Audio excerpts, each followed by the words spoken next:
What you doing picking in them people's windows?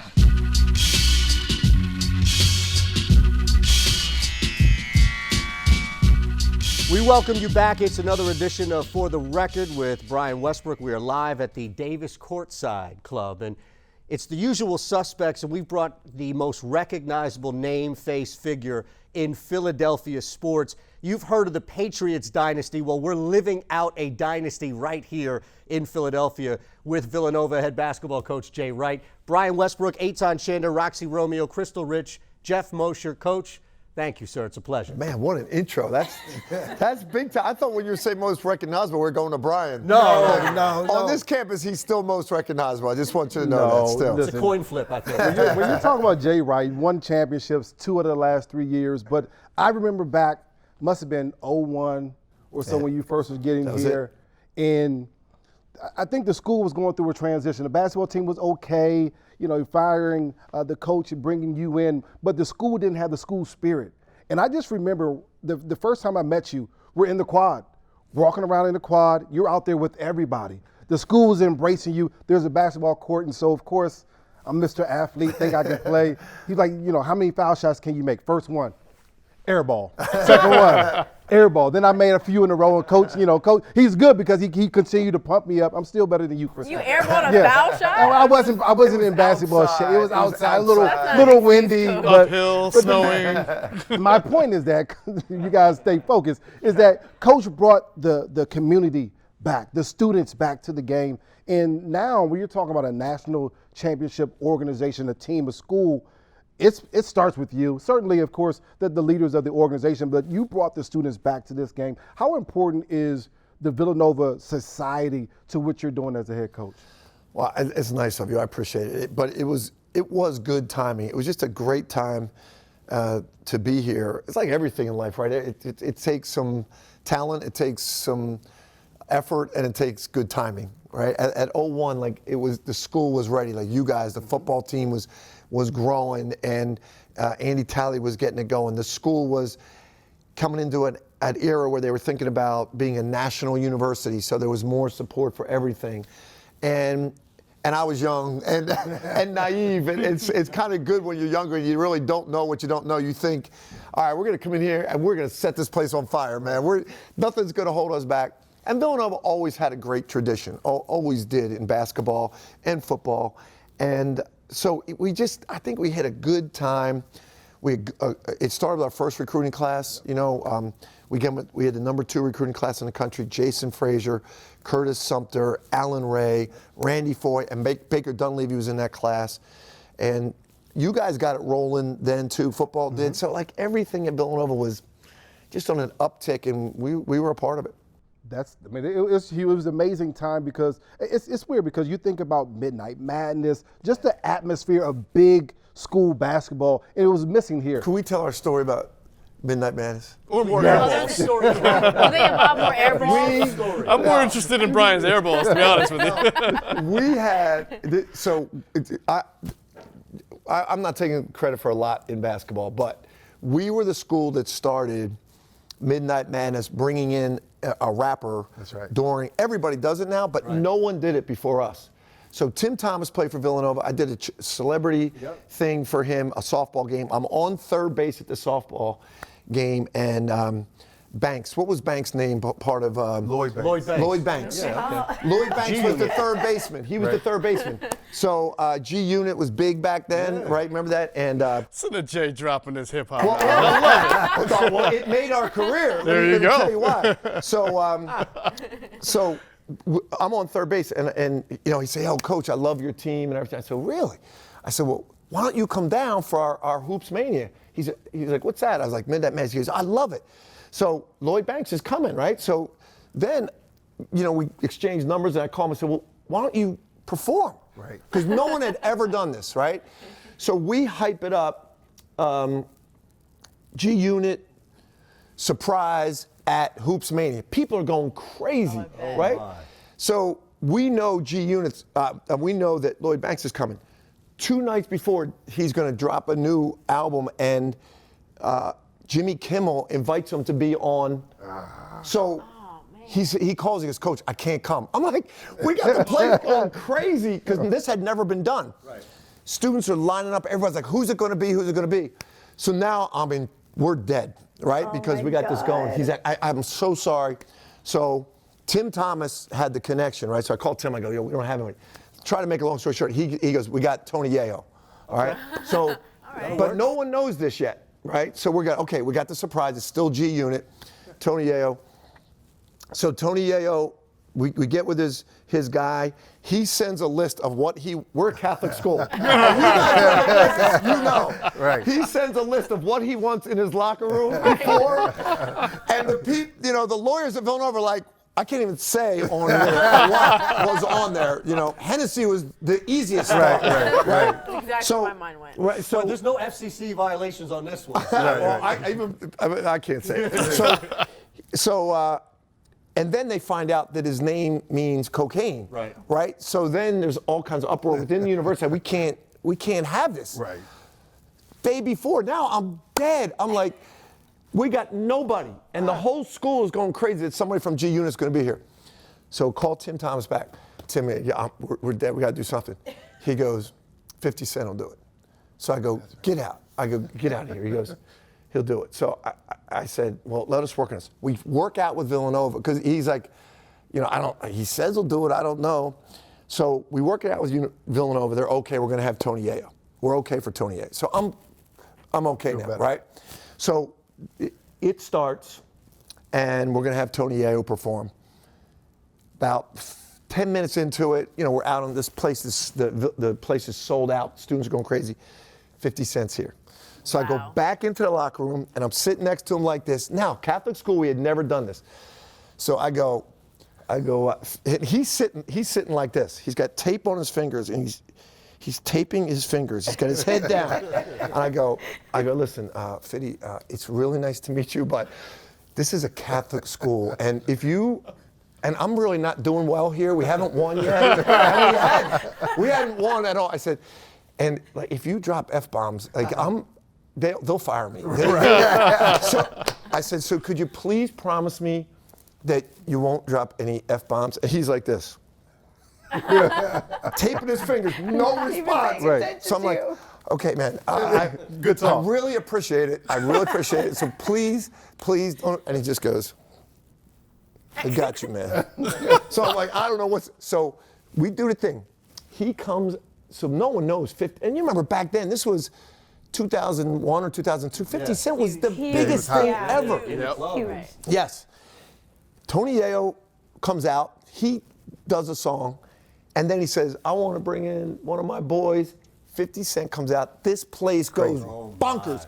The security people are holding kids back from coming onto the court. Wow. He comes out, puts on a show, never drops one F-bomb ever. Takes his coat, he had a varsity kind of jacket on. He takes it up, he throws it into the stands. My brother-in-law still has it. My brother-in-law got it. It was the greatest show ever. So then, all our recruits are like, Villanova's the greatest place in the world, right? So then it's in Sports Illustrated. It makes all kinds of news that 50 Cent came to Villanova's. So the next year, like Georgetown, Kentucky, everybody had to have some, and then everybody started doing it. So we've had a history of guys every year since then, but that was our first year. So I get from this story, Jay, that you're not really responsible for the renaissance of Villanova basketball. No, 50 Cent. It's 50 Tim Thomas. Unit, right? And Tim Thomas. No, we've had everybody here. We've had Fabulous. We've had Drake. We've had everybody. But it's the most pressure on me as the head coach every year. Who are we going to have for Hoops Mania? Well, we can't have Drake back anymore because now Drake is bad luck now. Right, whatever team he roots for, he hasn't had one team that's won. Really? Yeah, it's a terrible curse. This is like worse than the Madden curse. But it's a joke to him. I feel like you believe it, Rox. I mean, you work in the industry, you believe in it. No, I don't. But I think it's just funny because the other day he wore a jersey with like 4 teams on it. He's like, now what are you going to do? Seriously, it's real. If you go back and look at the history of every team that he's been associated with, he was even hanging with Alabama and Nick Saban this year. Right before they Get lost. out of here. Yes. So They say There's that about the something to it. Kardashians too. And No, the the Sixers Kendall- are winning. But that might 14 be and true, 2. It'll be though. interesting to see. She's a Jenner. We've had one losing season since we've still been a here. Kardashian. I'd be interested to see if that was the year that he came and performed. If it is, you have to look that up. We'll look Yeah. that up. We'll Yeah. look that Was up. there ever anybody that you were like, I don't know who this is? No, but I'm telling you what, he was awesome. He was really cool. Like he came in, performed, met with all the guys, all the girls team, all the guys team, took pictures with everybody. Then we have a party afterwards for all our recruits and the families. And the performers, they do their thing and then they get out of here. He came into the party, hung out with everybody. He was really cool. Do you have to approve who is actually going to perform? Me personally? Yeah. Like, or do you have anything Roxanne, to do with that? I'm begging these dudes. No, I'm begging them to perform. Well, I'm So the asking one that because you say you knew everybody that's performed. So is it your players that are keeping you up to date, or do you actually pay attention? No, my players. I mean, I pay attention, but Coach listens to 50 Cent. as the older I get, the more I gotta rely on our players. Yeah. You said Fabulous was here, right? Fabulous was Yeah, here. see? That was going to be my question, because obviously your players know the music, but you kind of spearheaded 50 Cent and G-Unit coming here. Well, back then I was really into. I loved Were 50 you? Cent back then. Okay, so you I were a love- hip hop head back Yeah, then. yeah. Who was the last Back person then. that He came? just dropped the Mike Jones here's- reference on everybody, and then went over. He said back then, and he really accentuated it. How about Fabulous, right? Fabulous, we're doing our thing. We're playing basketball on the court, and he's late, right? And That's surprising. I'm calling, and we're trying to find out where is he, because we got to time it when we finish playing basketball. He comes on the court, but they're not going to sit, and they all come to see. So he's not here yet, and we're delaying the game. We have an inter-squad scrimmage. There's 5 minutes left in the game. And then it gets down to 2, and all of a sudden they say, oh, there's 7 minutes left in the game. Everyone's going, what happened? Right. Fabulous isn't here yet. So his manager is one of my former players, Anthony Davis, from when I coached at Hofstra. So I'm livid at Anthony, the Right. manager for That's the guy. right. And he Just comes like the in, old days. and I'm yelling at him like he's a player. I'm like, Anthony, I've told you I got to be able to depend on you. You got to be on time, man. That's right. The one time I depend on you, you're late with this guy. But he put on a good show too, Coach, so you do can't you have any complain. funny stories from Michael Bridges or a guy like DiVincenzo? It seems like you have funny stories with everyone, even B. West and his air balls. Might have only been one. Well, our B. West story is really B. West. I wasn't here. I didn't do this, but they recruited B. West here. He thought he was going to be the point guard at Villanova University. Someone They told told him, me. They told him that. They told him you could play football here, and then you could play point guard on the basketball team. And he was really a great point guard at one of the best high school basketball programs in the country, and DeMatha. And so Villanova basketball was kind of happy, but they weren't really recruiting him hard. But they're like, hey, we'll take the point guard from DeMatha. Right. And we haven't had a DeMatha basketball player here since B. Westbrook. Now, can And we have one blame this Brian year. for that? Because if we can, we're all for I'm it. the reason why they haven't gone back. Absolutely. Yeah, he was actually friends with the family of a guy coming in next year, Justin Moore, a really great guard. And B is friends with his family. It helped us. We're excited about Justin. One of the things that you now have the experience of doing, you won the championship, national championship in 2016. The next year, rebounding. How does a team and a coach get his team ready for the following year? Obviously, everyone's shooting for you, and obviously Bill Belichick, a big-time guy that's done it year after year, playing in 9 Super Bowls. How do you do it as a coach, bringing in all new guys, almost a whole new lineup? How do you get the guys ready, keep them grounded, get them ready to play basketball year after year? Well, as you know, it's different every year. It's kind of like the Eagles this year. Everyone's saying this past year, everyone's saying, well, they're the defending Super Bowl champions. They should be better than it, but they're not. It's not the same guys. Right.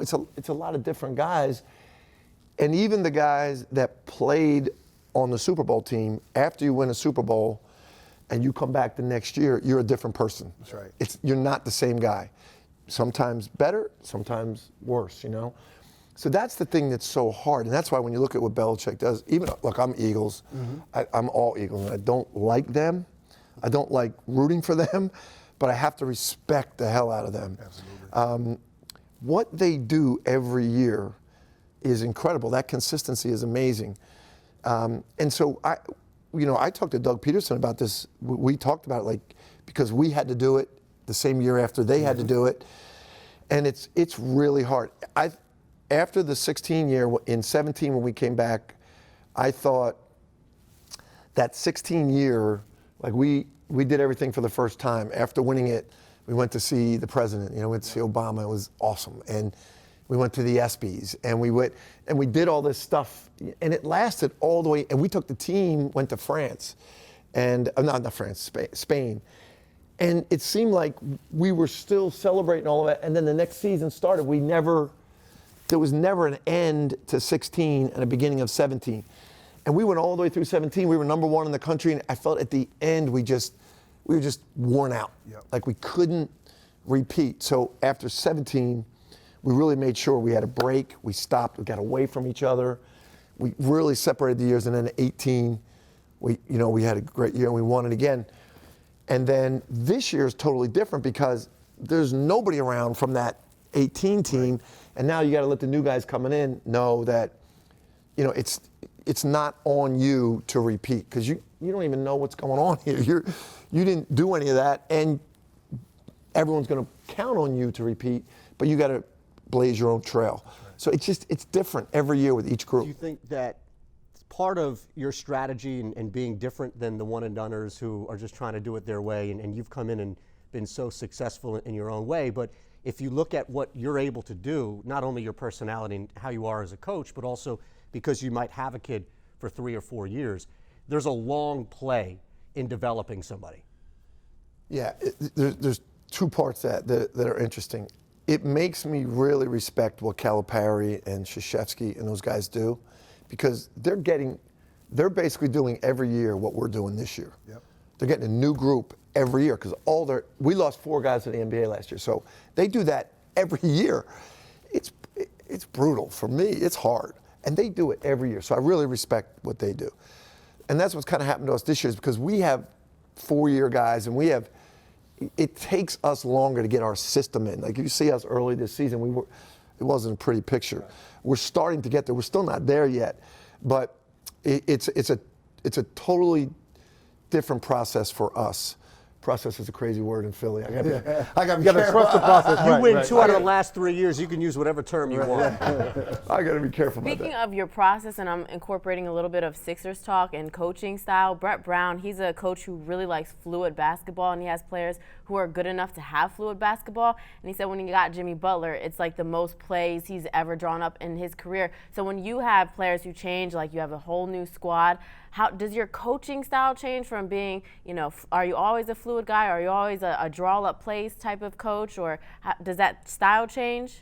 That's a great question. That's interesting because I watched during the basketball season. I watched the Sixers as a fan. Like I just want them to win because it's my home team.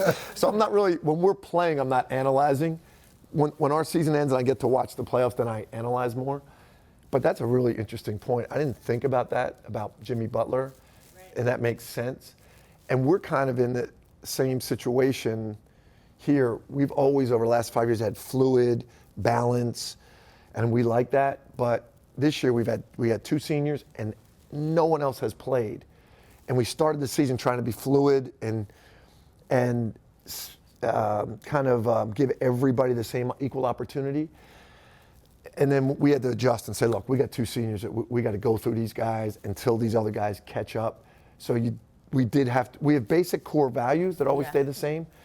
But in terms of our execution, we adjusted to our personnel. So you find yourself maybe. I'm going to use that as an example with our team. Yeah, that's a good Jimmy example. Butler. I didn't know that. So she's a good assistant coach, too. So you find Crystal yourself. Rich for the record. I don't know. That's the first time I've heard that. Like, are they talking about that a lot? Yeah. She brings stuff up that not many people are talking about. That's good. It's just a thing because, Jimmy Butler came in and he wanted pick and rolls. Yeah. He wanted lots of ISOs. And that's different from this team that was very free-flowing. Right. So I figured, like, if you have a whole new team, and you said you are finding yourself having to draw up more plays than you usually would if you had guys who had more camaraderie on the court. I'll give you an example. Last year, in 18, we were the #1 scoring team in the country. We broke a record for the most 3-point shots taken. We made the most 3-pointers in the history of college basketball. This year, we're playing one of the slowest tempos of any team in the country just because it just doesn't fit our personnel. But we're while we're doing that, we're trying to evolve back at the same time to being balanced and more free-flowing. We're trying to do it in one season.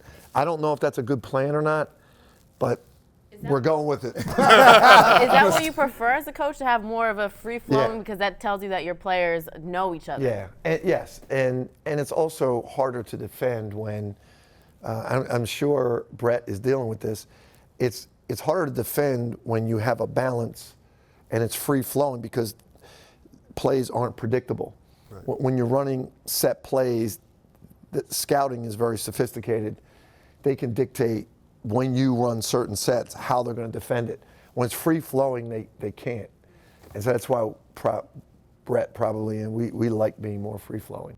The reason why we have Crystal and Rock, one of the reasons is that they you see Jeff, me, and Eitan, we're genes, and they're fashionistas. And this man here is the best dressed coach, not only in college, but GQ? it just, I mean. Was that like a conscious, did you one day, because even at Hofstra you wore really nice. Were you like, I'm just going to be the best dressed coach you gotta there also is? remember, this is probably the most excited he gets. I mean, he's fired up during the game, still buttoned up. As soon as the time he straightened it up, tie straight. I mean, it's hard for me to keep a tie straight just sitting in the chair by myself You've doing been nothing. recognized by GQ. Oh yeah, of course. Do you pick out your own clothes? Do you have somebody that dresses you?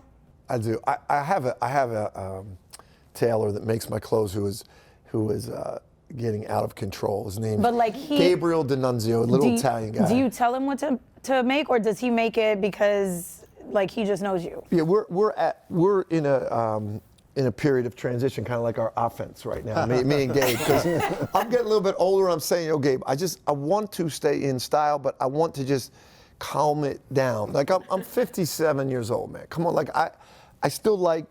I like the look, I like the Euro look, but I don't want to go crazy with it because I'm 57. Was there something really radical that he wanted you to do? And he's like, but you have a reputation, we got to keep this up. I'm like, no, you have a reputation. I don't, everybody talks about you because every time we're in GQ or something, it's him, it's about him, which is cool. I like it for him.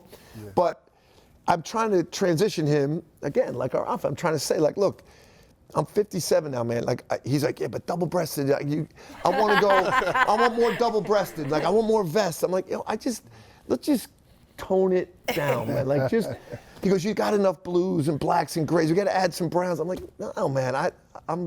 So we're trying to get a balance between. He needs to be creative, and I need to settle down. Well, it's ready for some young guys. You ever see my assistants? No, they dress well. Yeah, they look good. And they got good young bodies. They look good, man. Coach hasn't gained a pound since 01. I had this vision of Jay, kind of like how we all rebel against our parents, right? Or we all want to do, but not necessarily parents, but you're a young coach coming up with the Big East, and you've got, Carne Seca and the ugly Christmas sweater thing going on, and you've got Jimmy Calhoun, who's got his blazer is half armpit stains and half of that, and his hair is all disheveled, and Jimmy Boeheim up in Syracuse, and I can only think you're like, I love these guys. I'm just not going to look like them. I'm going to look nice on the court. Does your tailor make women's clothing, and does he have a card? He does. She's going to be working for you by the end of the show, And he's a marketer, man. He's a marketer. He loves it. If he got you, he'd go with it. So I'm just curious because we all get older, we look at younger generations and sometimes shake our head and sometimes just marvel at what they do. So short question is, do you play Fortnite? Long question is, how do you connect with, how would you connect to somebody now who's a freshman versus year 2 at Villanova? No, it's totally different. And they look at you differently too, Yeah. When I was at Villanova, that first recruiting class, those guys that came in our first recruiting class were all New York kids, and I came from Hofstra in New York, so they knew me from years before. When they were younger, I knew them. I was younger. That's really why we got those guys, because I was recruiting them for Hofstra. Again, I was so naive back then. I was thinking, I'll get these guys to come to Hofstra. I'll get them to not go to North Carolina. I'll get them to not go to Duke. They'll come to Hofstra. Stupid. I just didn't know any better. I just lucked out and got the Villanova job, and then they were like, hey, I've known this guy. I like this guy. Yeah, I'll go to Villanova. I wasn't going to Hofstra, but I'll go to Villanova. But, you mentioned Fortnite. It's so true. There is one of our, I can say his name because he signed right? Brian Antoine's one of the top players in the country from New Jersey. And we've been recruiting him for a couple years. And when I would call him when he was a sophomore and I would talk to him, what are you doing? Playing Fortnite. What are you doing? Playing Fortnite. Hey, Brian, I called you at like 10 a.m. Your mom said you were still sleeping. I said, yeah, I was playing Fortnite till like 3 in the morning. Everything was Fortnite. So then I started saying to him, like, dude, you gotta limit. So he hadn't been playing for us yet, and he didn't even commit to us. But I would say to him, yo, if you really want to be a player, like, you gotta start being serious about your sleep, your diet, and you gotta stop playing Fortnite till 1 in the morning. The recruitment was all about Fortnite, you know. But he would also say, I play Fortnite with Jermaine Samuels on your team. And I was like, all right, Fortnite's not that bad. Right. If you're playing with guys on our team, it's all right. You need to do like a Fortnite recon where you create your own screen name and you start playing and they don't know it's you and you're on at 2 in the morning wondering who's playing. I didn't realize people like in that age bracket played Fortnite. I thought it was little kids like 10, 11, 12. No. Roxanne, Josh Hart, last summer, Josh Hart, who plays for the Lakers, played at Villanova. He was at Villanova for 3 or 4 days, and you know he stayed in an apartment at my house, and my wife loves him, so she's like, hey, we're having dinner, I'll cook you dinner, come on down, and he's like, what time? She's like, whenever you want. She's like, well, I got to be done by like 7:45 because I got a Fortnite game on. Did he really say that? Yeah, because he's on. Like people pay to watch him play. Probably Twitch. Oh, he's a gamer. Yeah. He's a gamer. Esports. And he was scheduled to play, and people were going to pay to watch him play, right? I was watching. So he had to be there at that time. Well, that was when I first learned about that. You can monetize this sucker. It's amazing. Listen, he's telling his recruits to like scale it down. I'm sure somebody else, competitors, calling him up saying, "Hey, like we're building a Fortnite center on our campus that we've got it earmarked for you." So, Definitely. One of the things that we've been watching, and as a Sixers team, and we all are kind of appreciating what they're doing now. They're continuing to build. They're getting better. Tobias Harris came in, stretch 4. As you see this team develop, it was my opinion, and I'm starting to change it just a little bit, that the big man has been obsolete and phased out of the game. Then when you have a talent like Joel Embiid, and my thought was, it's a guards game now. Let's score. Let's shoot the ball, shoot the 3. But when you add a stretch 4, it changes things a little bit. This team looks totally different now. You add Tobias Harris, and obviously you added Jimmy Butler. Now the rotation is completely different, especially with that second unit. What do you see when you watch this team, especially as they continue to evolve? As a coach, and I consider Brett Brown a friend. I love him and really admire him as a coach. I feel sorry for him. Not in a bad way, just that I know the expectations are going to be put on him right now, and I know how hard it is. If you look at it, that team is put together extremely well right now, but it takes time to be I'm telling you, it takes time to put together a championship caliber team where you're playing at that level, especially if you're going to play against teams that have been playing that way, like the Celtics. If they can keep it together, when you get to playoff time, they have played together in those situations before. This team, what I really think is, if you can keep this group together next year, they can play together, they can go through a summer together. Next year will be the year, but I hope everyone in Philly understands that. But to your point, basketball-wise, what's really unique about Joel is he makes free throws, he can pass, and he can make threes. So when you do those 3 things, it eliminates your size. It doesn't matter how big you are anymore. So, meaning it could be a detriment offensively if you can't do those things, but he can do all those things. Now you add his height to that, his shot blocking, that dude's incredible. So he's a basketball player, not a big guy, right? And then Tobias, and I'm still just about now getting over that he didn't come to Villanova. He's a Long Island boy, and we recruited him, and he didn't come to Villanova. But he, again, has length like those guys and shoots it. So if you think about it, with Ben Simmons, what they've done is they got 4 shooters around a non-shooter. Usually your non-shooter is your center, but it's your point guard there.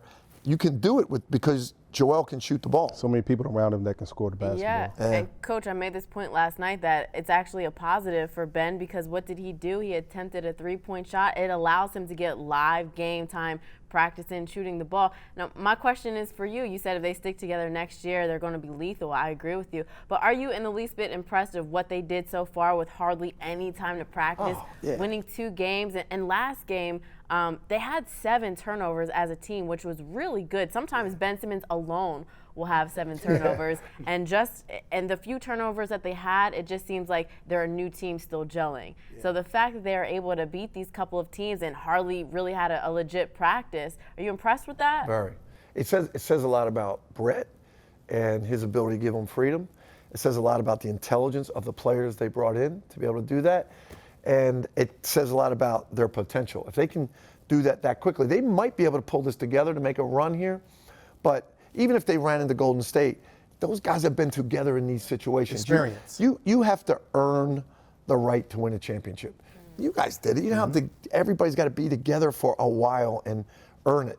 And I think they can. It's just going to take a little bit of time.